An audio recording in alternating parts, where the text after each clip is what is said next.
Donc, on se retrouve sur TradingView, sur le graphique du Total 3. Alors, le Total 3, c'est quoi? C'est toutes les crypto-monnaies qui ne sont pas Bitcoin, Ethereum et les principaux stablecoins que sont l'USDC et l'USDT. Donc, en gros, tous les altcoins à 100% du terme, excluant Ethereum donc, et les stablecoins. Donc ici, on voit qu'on a eu une forte augmentation sur la fin de l'année 2024. On a eu un petit top à 1,16 trillion de dollars, donc 1160 milliards de dollars de market cap. Et par la suite, on a eu donc une grosse bougie rouge ici sur une seule semaine déjà qui nous a fait bien descendre.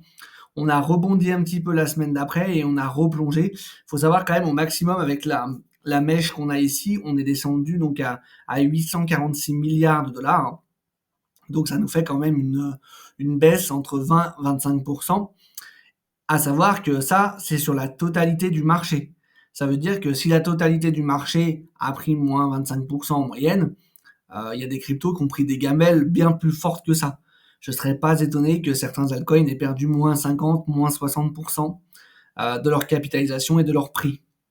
Donc effectivement, c'est très violent. Bien évidemment, c'est nécessaire, hein. On ne peut pas continuer à monter en ligne droite comme ça indéfiniment jusqu'au ciel.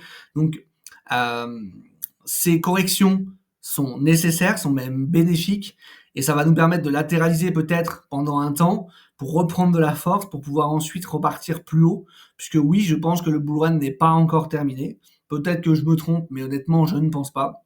Je pense que la vraie phase parabolique des altcoins où tout performe de manière exponentielle n'a pas encore démarré. Et donc, on a encore pour moi de très belles choses qui sont à venir sur 2025.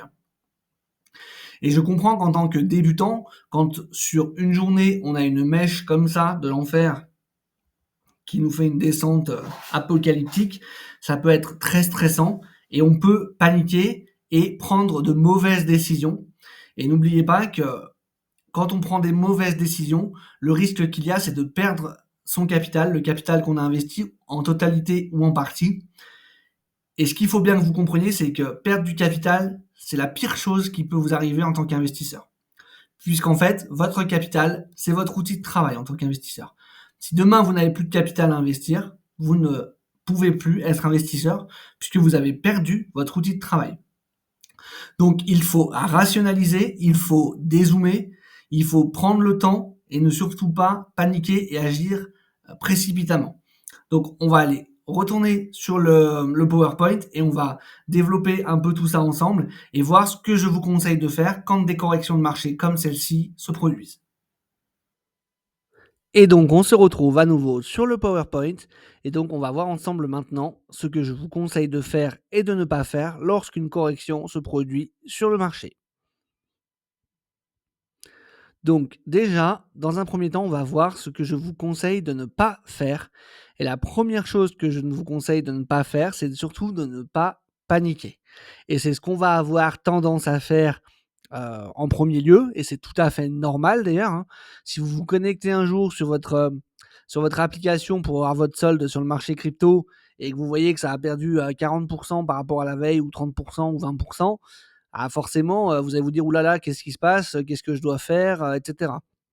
Donc dans ces cas-là, ce qu'il faut faire, c'est ne rien faire bien souvent, mais surtout, voilà, il faut pas prendre de décision hâtive, ne pas réagir sous le coup des émotions et prendre le temps de prendre du recul, d'analyser ce qui se passe, voir ce qu'il s'est passé aussi, pourquoi cette correction a eu lieu. Est-ce qu'il y a eu un événement qui s'est passé, quelque chose qui a été annoncé quelque part? Est-ce que ça s'est reproduit également sur d'autres marchés? Est-ce que les marchés actions ont également décroché un petit peu ou est-ce que c'est que la crypto?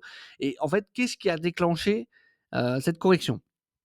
Parfois, vous allez avoir du mal à trouver un événement qui a déclenché, cette correction, puisque parfois il y a pas forcément besoin d'avoir un événement extérieur pour qu'on ait une correction sur le marché. Peut-être qu'on est tout simplement monté trop fort, trop vite et que le marché a besoin de respirer, tout simplement. Mais dans tous les cas, quand ces choses-là arrivent, ce qu'il faut ne surtout pas faire, c'est paniquer. Parce que si vous paniquez, vous allez réagir sous le coup des émotions et vous allez prendre de mauvaises décisions et potentiellement perdre de l'argent. Donc prenez le temps d'analyser ce qui se passe, prenez du recul par rapport à la situation. Rappelez-vous des autres vidéos qu'on a vues jusqu'à maintenant sur cette chaîne. Essayez de voir, d'après vous, où on se situe aujourd'hui sur le cycle. Et pour vous, est-ce que c'est potentiellement un top de marché ou est-ce que c'est juste une correction temporaire? Et c'est aussi ça qui va pouvoir vous permettre de réagir et de vous adapter en fonction de où vous croyez qu'on en est. Alors, c'est pas toujours simple d'essayer de savoir où on en est, mais vous avez des gens qui font des analyses quand même sur YouTube, mais bien plus poussées que moi j'en fais sur cette chaîne, qui ont déjà plusieurs cycles d'expérience pour la plupart.